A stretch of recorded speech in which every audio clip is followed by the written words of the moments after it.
Budget 2024 के अंदर section 194 IA को लेकर एक अमेंडमेंट कर दी गई है, बहुत ही इम्पोर्टेंट अमेंडमेंट।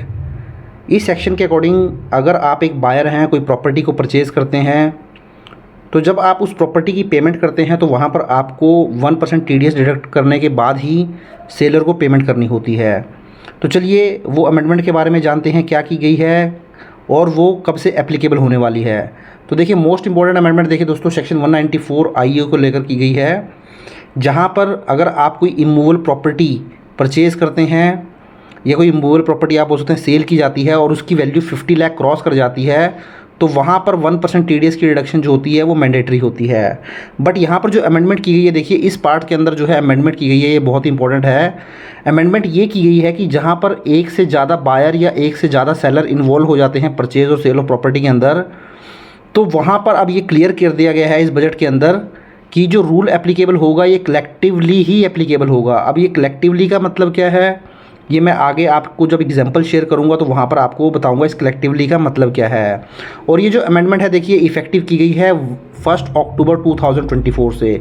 तो कहने का मतलब ये है कि 30 सितंबर 2024 तक तो आपका जो अभी करंट रूल चलता आ रहा है वही चलेगा, बट 1 अक्टूबर से जो ये अमेंडमेंट कर दी गई है बजट के अंदर वो आपके ऊपर एप्लीकेबल हो जाएगी। तो चलिए, दो जो टर्म है बहुत इंपॉर्टेंट है, एक तो मल्टीपल बायर और मल्टीपल सेलर और एक कलेक्टिवली, तो ये दो वर्ड बहुत इंपॉर्टेंट है। तो चलिए इसके हिसाब से ही हम अपने एग्जाम्पल को देखते हैं और समझने की कोशिश करते हैं। तो सबसे पहले तो देखिए मैं आपको बताता हूँ अभी जो करंट रूल चल रहा है, जो कि आपका अप टू 30 सितंबर तक चलेगा, अभी भी चल रहा है और 30 सितंबर तक चलेगा, 1 अक्टूबर से चेंज आएगा। तो सपोज़ करें यहाँ मैं एक एग्जांपल ले लेता हूँ, मिस्टर एक्स हैं जो कि सेलर हैं और मिस्टर ए और मिस्टर बी जो हैं वो बायर हैं, जो कि 50% शेयर रखते हैं प्रॉपर्टी के अंदर, इक्वल शेयर रखते हैं। तो यहाँ पे सबसे पहले तो आपको ध्यान रखने वाली ये बात है दोस्तों, आपको सेल वैल्यू जो है और जो स्टैंप ड्यूटी वैल्यू है जिसको आप सर्कल रेट बोलते हैं, उन दोनों में से जो भी वैल्यू हाई वैल्यू होती है, हाइयर होती है जिसकी वैल्यू, आपको हाइयर वैल्यू के ऊपर हमेशा TDS की रिडक्शन करनी होती है। तो यहाँ पर अगर सेल वैल्यू 50 लाख है और सर्कल रेट उस प्रॉपर्टी का stamp duty value 60 lakh rupees है, तो जो TDS की रिडक्शन करनी होगी वो स्टैंप ड्यूटी वैल्यू के ऊपर करनी होगी, क्योंकि जो स्टैंप ड्यूटी वैल्यू है वो ज़्यादा है सेल वैल्यू से। बट इस सिचुएशन के अंदर देखिए जो अभी करंट रूल क्या कहता है, करंट रूल ये कहता है कि आपको जो प्रॉपर्टी की वैल्यू देखनी है वो बायर वाइज देखनी है। बायर वाइज मतलब अब जैसे ये जो बायर हैं इसके अंदर इक्वल शेयर है दोनों का, मिस्टर ए और मिस्टर बी का, तो आपको TDS जो काटना है वो हायर वैल्यू में से काटना है। इन दोनों में से जो भी हायर वैल्यू होगी, सेल वैल्यू और स्टैंप ड्यूटी वैल्यू, तो ये आपकी हायर वैल्यू है। तो इसका मतलब अगर मैं 60 लाख को डिवाइड कर देता हूँ 2 से, तो यहाँ पर आपकी ईच बायर की जो वैल्यू आती है वो 30 लाख रुपीज़ आती है। मीन्स मिस्टर एक्स को जो 50 लाख पे होगा, TDS काटने के बाद पे होगा, बट अभी जो TDS के पॉइंट ऑफ व्यू से वैल्यू ले रहे हैं हम 30 लाख रुपीज़ ले रहे हैं, तो ये जो वैल्यू है वो 50 लाख से कम है। तो इस केस में ना तो मिस्टर ए को TDS काटने की ज़रूरत है, ना ही मिस्टर बी को TDS डिडक्ट करने की ज़रूरत है, क्योंकि जो वैल्यू है प्रॉपर्टी की पर बायर के हाथ में वो 50 लाख रुपीज़ से कम है। तो देखिए, no TDS because for each buyer value is ₹30 lakh which is less than 50 lakh rupees. तो करंट रूल तो ये कहता है। अब इस रूल के अंदर क्या अमेंडमेंट की गई है वो चलिए देख लेते हैं। अब पोस्ट बजट की हम बात करते हैं, जो कि एप्लीकेबल हो जाएगा आपका 1 अक्टूबर 2024 से। तो यही सेम एग्जांपल मैंने यहाँ पर भी ले लिया है। Mister X seller, mister A mister B buyer हो गए, सेल वैल्यू 50 लाख की है, बट उस ड्यूटी की, उस प्रॉपर्टी की जो स्टैंप ड्यूटी वैल्यू है या सर्कल रेट है वो 60 लाख रुपीज़ का है।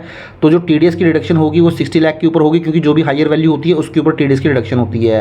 अब यहाँ पर देखिए 60,000 रुपीज़ की TDS की रिडक्शन हो जाएगी। अब देखिए यहाँ पर TDS की रिडक्शन क्यों हुई। अब पोस्ट बजट के बाद जो दोस्तों चेंज किया गया है वो ये किया गया है कि अब जो वैल्यू आप देखेंगे प्रॉपर्टी की वो बायर वाइज नहीं देखेंगे, वो आप टोटल प्रॉपर्टी की वैल्यू देखेंगे अगर वो 50 लाख से ज़्यादा है।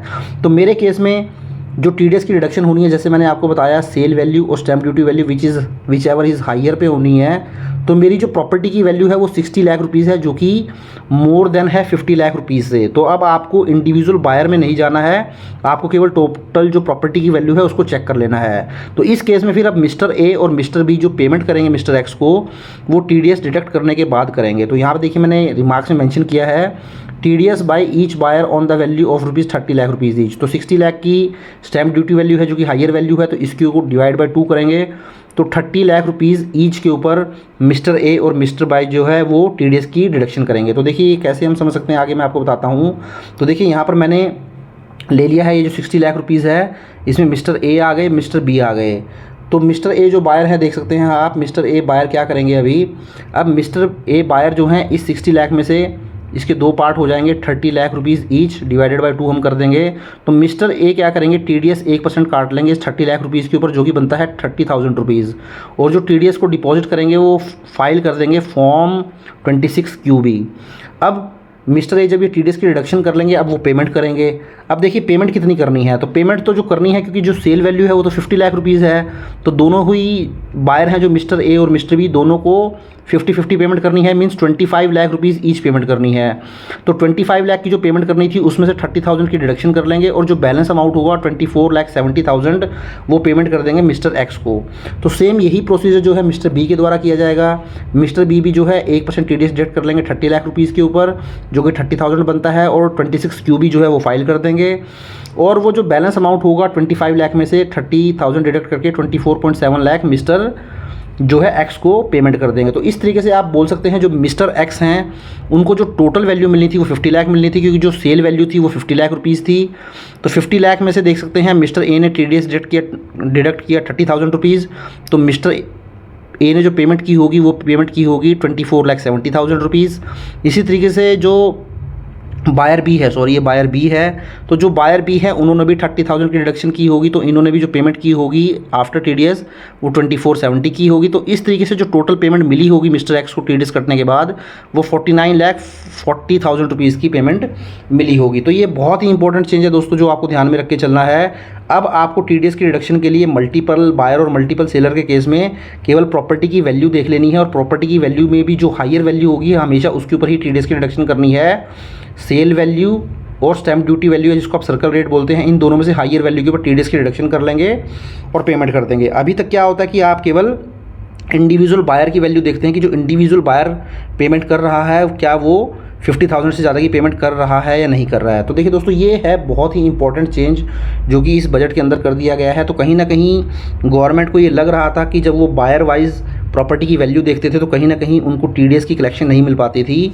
तो अब उन्होंने वो जो कंसेप्ट है बायर की वैल्यू का वो ख़त्म ही कर दिया और सीधा ये बोल दिया कि सीधा आप जो है प्रॉपर्टी की वैल्यू को चेक करें, वो 50 लाख से ज़्यादा की है तो आपको TDS डिडक्ट करना है। इवन फिर उसमें 3 बायर हों, सपोज़ करें 60 लाख की वैल्यू है प्रॉपर्टी की और 3 बायर हो जाते हैं जो कि इक्वल रेशो में है, तो 20 लाख ईच बायर के हिस्से में आएगा। तो तीनों ही बायर को 20 लाख पे 1% TDS काट के डिपॉजिट करना होगा, और जो बैलेंसिंग अमाउंट होगी वो सेलर को पे करनी होगी। तो इस तरीके से अब कंसेप्ट जो है ये काम करेगा।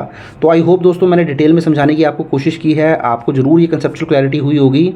बट स्टिल कोई डाउट है तो आप मुझे कमेंट कर सकते हैं, मैं कोशिश करूँगा उसका रिप्लाई करने की। तो ऐसे ही वीडियो को लाइक करें, शेयर करें, और चैनल को सब्सक्राइब नहीं किया है तो चैनल को भी ज़रूर सब्सक्राइब कर लें। Thank you very much, have a nice day, take care.